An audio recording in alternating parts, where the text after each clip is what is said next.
South Korean lawmakers began a National Assembly hearing this morning regarding the massive data breach at e-commerce giant Coupang.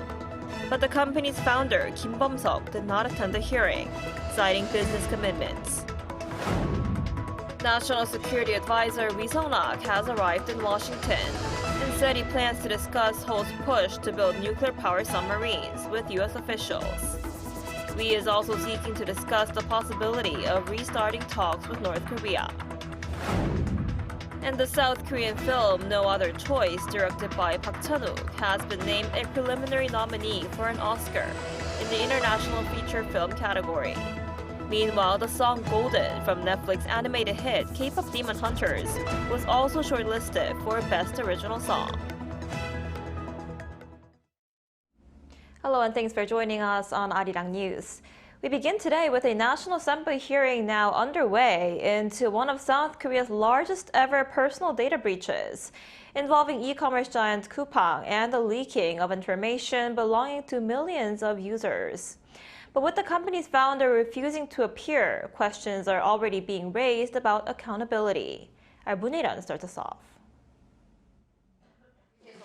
South Korea's National Assembly opened a hearing on Wednesday into the massive data breach at e-commerce giant Coupang, which exposed the personal information of an estimated 33.7 million users.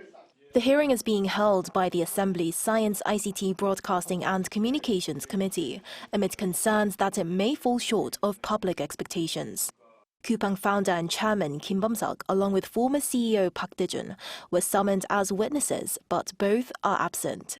Kim submitted a written explanation citing overseas residence and global business commitments, while Park resigned just a week before the hearing. Kim's continued absence has renewed criticism over gaps in Assembly oversight, as his foreign nationality makes it difficult to deliver a summons or enforce compulsory attendance orders. In response, the Democratic Party lawmaker has proposed an amendment to the National Assembly's testimony law, allowing lawmakers to request an entry ban on foreign witnesses who refuse to attend hearings without a valid reason. Instead of Kim and Park, newly appointed Coupang executives, including its new U.S. national CEO, are attending, fueling criticism that senior decision-makers are once again avoiding direct accountability. The committee also added the CEO of Coupang Eats Services to the witness list just one day before the hearing. Lawmakers are expected to question executives on how the breach occurred, the company's data security practices, internal oversight, and who should ultimately bear responsibility. They will also examine whether Coupang's systems and response were adequate given the scale of the leak. A month on, anxiety among users remains high, with many reporting suspicious phone calls and messages, raising fears that leaked data is already being used for scams. A separate National Assembly petition is also gaining traction, calling for Kim's permanent entry ban into South Korea. Despite the breach, Coupang has limited its response to basic prevention guidelines and simplified account deletion, without announcing a concrete compensation plan. With public trust on the line, pressure is mounting on Coupang to move beyond explanations and present a clear plan for accountability and customer compensation. 문혜련, Arirang News.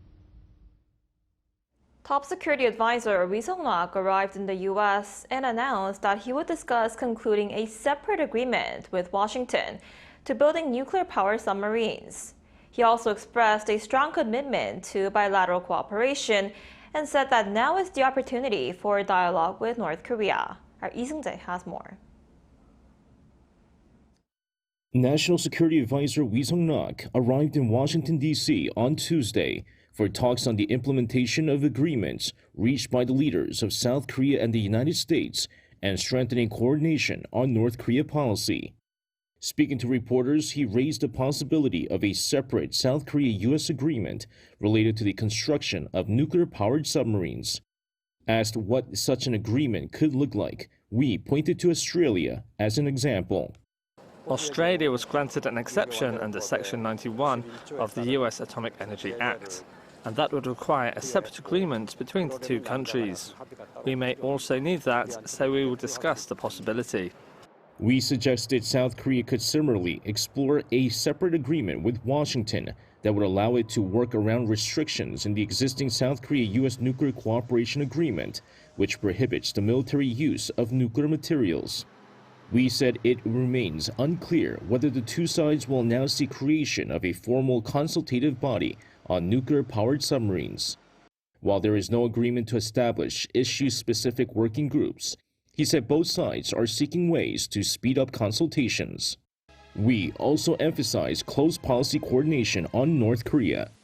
He said he does not believe the issue is low on Washington's list of priorities, adding that while Seoul has made progress in stabilizing relations with regional powers, inter-Korean relations have lagged, and now there is an opportunity to make progress. Isn't it true that a favourable atmosphere has formed between South Korea and the US among its various allies? If it's an opportunity, it's an opportunity. With this, North Korea relations must also be managed well. Therefore, coordination and cooperation between South Korea and the US are always crucial. Wee is also scheduled to visit New York for talks with United Nations officials before returning to South Korea. Lee Seung-jae, Arirang News. After Korea Zinc announced its plans to build a $7 billion core minerals refinery in the United States, Washington welcomed the project, saying it would help strengthen the country's national security. While expectations are growing about the joint project between the two countries, some experts caution that it could carry risks. Our Park Won-woo explains more. Just hours after the world's largest zinc smelting company, Korea Zinc, unveiled plans to build a $7.4 billion critical minerals refinery in Tennessee, the U.S. has responded with enthusiasm. On Monday, U.S. Commerce Secretary Howard Lutnick welcomed the joint project, calling it a big win for America. He added the deal would help strengthen U.S. national security, rebuild the industrial base, and eventually reduce dependence on foreign supplies. Lutnick also said Washington would gain priority access to Korea Zinc's expanded global production starting in 2026. Under the plan, Korea Zinc will sell around 10% of its shares to a U.S.-led joint venture in which the U.S. Department of Defense will hold a 40% stake. The U.S. Commerce Department is also set to provide subsidies of up to $201 million under the CHIPS Act. Calling the move a rare type of investment, one expert says the deal could signal a shift in how Washington views Seoul as a strategic partner. It does show that U.S. may be thinking of Korea as becoming a more reliable partner because there's not an appropriate American investor available to establish the smelting plants and factories. So this could be a beginning of a new relationship between U.S. and Korea. However, the same also cautioned that the partnership could carry risks. They seem to have a habit of buying up companies or trying to control companies using political justification rather than economic justification. There are some worries whether this investment will be run with profit and mutual benefit in mind, or whether it will be just a method for the United States to get unilateral gains out of this relationship. And he also said it would be better for the Korean government to maintain a neutral stance, noting that the partnership is between one private Korean company and the U.S., particularly given Seoul's relationship with China. Meanwhile, the facility to be built in Clarksville, Tennessee, northwest of Nashville, is scheduled to open in 2029 and is expected to produce around 540,000 metric tons of critical minerals annually. The output will be used in key sectors, including AI, semiconductors, and defense systems. Park Won-woo, Arirang News.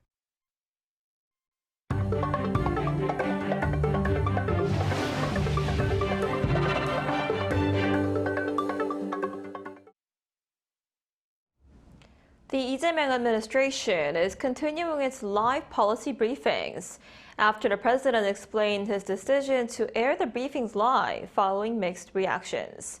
Our top office correspondent Song Yoo-jin reports. As government ministries and agencies enter the second week of policy progress briefings now being broadcast live for the first time, President Lee Jae-myung says change may bring friction, but it is worth the effort.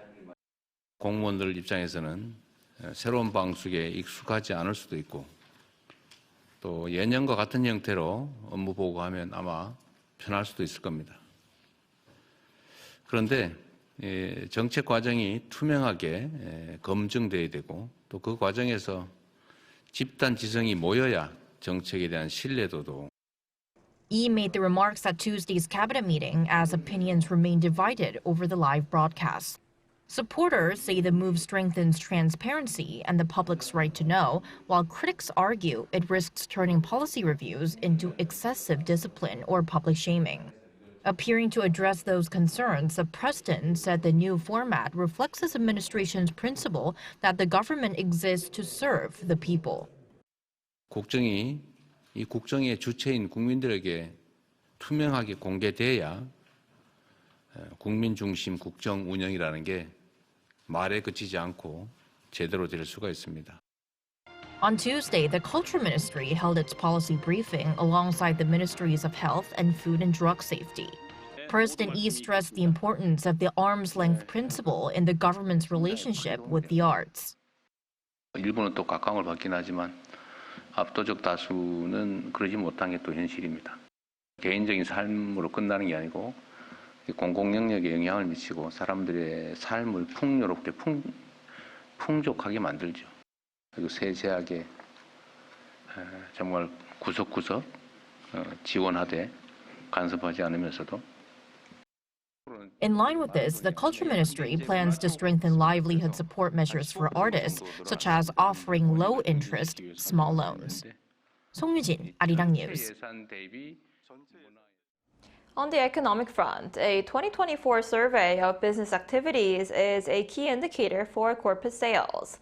And last year, the total sales of South Korean companies increased, driven by strong performance in the chip industry. Our An Sung-jin has the details.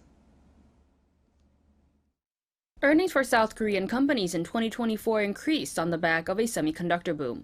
According to the Data Ministry on Tuesday, total sales from the 2024 survey of business activities, made up of nearly 15,000 companies and excludes the financial and insurance sector, reached 3,371.1 trillion won, or 2.28 trillion US dollars. That's a 5.2% increase from the year before. In particular, net profit before corporate tax surged by 20.6%. An official from the Data Ministry said that the chip industry, which suffered a downturn in 2023, played a key role in pushing the figure before corporate tax amid the global AI boom. The Trade Ministry had earlier stated that South Korea's semiconductor exports totaled $141.9 billion last year, the highest level on record. Average sales per company also rose. By industry, sales saw a hike in scientific and technical services, transportation and warehousing, and accommodation and food services. Meanwhile, sales declined in construction and the electricity and gas supply sector. An Sung-jin, Arirang News. Samsung Electronics' new double-folding mobile, Galaxy TriFold's second round of sale opened this morning and is sold out in just 2 minutes. The sale started at 10 a.m. this morning after the initial batch sold out in just 5 minutes last Friday. While Samsung has not announced the number of phones sold, industry watchers estimate that this second round was in the hundreds range. While the Galaxy TriFold's official price tag sits at roughly 3.6 million won, around $3,000 US, scarcity has driven resale prices on secondary markets to between 4 and 5.5 million won. The device features a massive 10-inch screen when fully unfolded and is the thinnest among the Galaxy Foldable series, powered by Snapdragon 8 Elite platform. Director Park Chan-wook's film No Other Choice has been named a preliminary nominee for an Oscar in the International Feature Film category. The Academy of Motion Picture Arts and Sciences announced a shortlist for 12 categories on Tuesday, ahead of the 98th Academy Awards. In the International Feature Film category, 15 films were selected from submissions representing 86 countries and regions, including South Korea. Also shortlisted was the song Golden from Netflix animated film K-pop Demon Hunters for Best Original Song. Final nominees will be announced on January 22nd, with the Academy Awards set to take place on March 15th.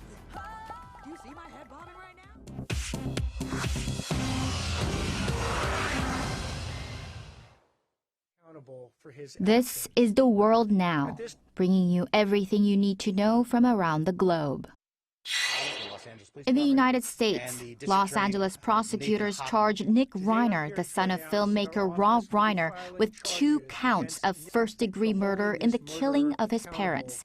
District Attorney Nathan Hochman announced the charges at a news conference on Tuesday, saying prosecutors will also pursue special circumstances for multiple murders and allege Reiner used a knife in the attack. Police found Rob Reiner and his wife Michelle Singer Reiner dead from apparent stab wounds inside their Los Angeles home on Sunday. Officers arrested Nick Reiner several hours later, and he is now being held without bail. He has not entered a plea, and authorities have not disclosed a motive. Director Rob Reiner was best known for films such as When Harry Met Sally and A Few Good Men. Michelle Singer Reiner was a photographer and LGBTQ+ rights advocate. In Australia, newly released dashcam footage captured the final moments of a couple who confronted a gunman moments before the deadly mass shooting at Sydney's Bondi Beach. The footage released on Tuesday shows 69-year-old Boris Gurman wrestling a suspected attacker to the ground on Campbell Parade and briefly taking the gun as his wife Sophia Gurman stood nearby.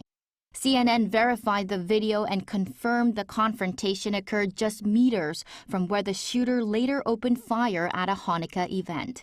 Australian media identified the Gurmans as the first victims of the rampage that killed at least 15 people. Both died at the scene. Family members said the couple acted instinctively to protect others. Police later recovered an ISIS flag displayed on the attacker's vehicle. Authorities continue to investigate the attack. In the United States, newly released government data on Tuesday showed a sharp labor market slowdown, with layoffs creeping up and the hiring rate remaining at lows similar to the pandemic and the aftermath of the Great Recession. The economy lost 105,000 jobs in October, but added 64,000 jobs in November. The unemployment rate in November rose to 4.6%, the highest level since 2021. Officials attributed the October losses largely to federal workforce reductions following Trump administration cutbacks. Economists also pointed to uncertainty from tariffs and persistently high interest rates. The Federal Reserve cut rates last week, but signaled caution with policymakers divided over further easing. In the United Kingdom, a Liverpool court on Tuesday sentenced a driver who plowed into a celebrating crowd to 21 years and 6 months in prison. Paul Doyle drove into a crowd during the May 26th parade celebrating Liverpool's Premier League title win. He injured more than 130 people before a bystander forced the vehicle to stop. Prosecutors said Doyle acted in rage after becoming stuck in traffic. The 54-year-old pleaded guilty to 31 charges, including dangerous driving and causing grievous bodily harm. The judge rejected Doyle's claim of panic and praised the bystander whose intervention prevented further injuries. 추지현, 아리랑 뉴스.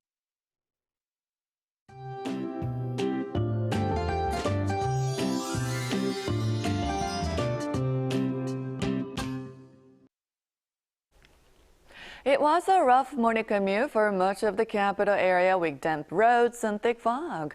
And on top of that, stagnant air is trapping pollutants, making conditions even murkier. Ultrafine dust is expected to reach bad levels across the capital area throughout the day today. Rain or snow continues through the morning on Jeju and to the east coast later today. Mountainous regions in Gangwon-do province could pick up 1 to 3 centimeters of snowfall. Morning temperatures were 2 to 5 degrees higher than yesterday, but daytime highs are lower in much places. Seoul getting up to 7 degrees, Gyeongju, Gwangju at 10 degrees under brighter skies in most places. Colder air moves back in overnight, bringing sub-zero temperatures tomorrow morning before rebounding to above the seasonal norms. Then winter rain is expected across much of the country this weekend.